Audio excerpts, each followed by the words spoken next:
இந்த காளி என்ன சொல்கிறாங்கன்னு கேளுங்களேன். இந்த காளி உள்ள வந்து உருவேத்தி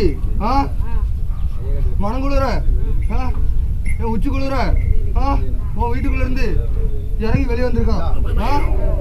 உள்ளே வந்து உருவம் ஏற்றி மனங்குளிர உச்சி குளிர நான் உன் வீட்டிலேருந்து வெளியே வந்திருக்கிறேங்கிறாங்க. அப்படின்னா அவங்க வீட்டுக்குள்ளே போயிட்டு வேஷம் கட்டிட்டு காளி உருவத்தை வேஷமாக கட்டிட்டு அதுக்கப்புறமா வெளியே வந்திருக்காங்க அப்படின்னு சொல்கிறாங்க.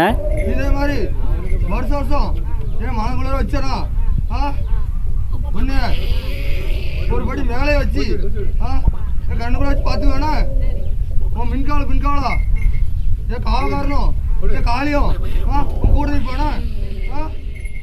இந்த வீட்டில் இருக்கிறவங்களுக்கு குடும்பத்தில் ஏதோ பிரச்சனைன்னு சொல்லி முத்தாரம்மனுக்கு காளி வேஷம் போட்டுட்டு வந்திருக்கிறவங்க கிட்ட கேட்டு அவங்களும் அதை சரி பண்ணி கொடுத்ததுனால அதுக்கு அடுத்த வருஷம் அவங்க வீட்டில் அந்த தசரா குழுவில் உள்ள எல்லாருக்குமே அன்னதானம் போட்டுருக்காங்க. அவங்களும் இந்த வேஷத்தை இவங்க வீட்டுக்குள்ளே வச்சு கட்டிட்டு வெளியே வந்திருக்கிறாங்க. அதனால தான் இப்படி சாமி சொல்கிறாங்க. ரொம்ப சிறப்பாக இருந்தது, என் உச்சி குளிர்ந்துருச்சு, நீ இதே மாதிரியே வருஷம் வருஷம் பண்ணினா நான் உன்னை வந்து ஒரு படி மேலேயே வச்சிருப்பேன் அப்படின்னு சொல்கிறாங்க. அதாவது சாமிக்கு வந்து அன்னதானம் போடுறது ரொம்ப ரொம்ப பிடிக்கும்.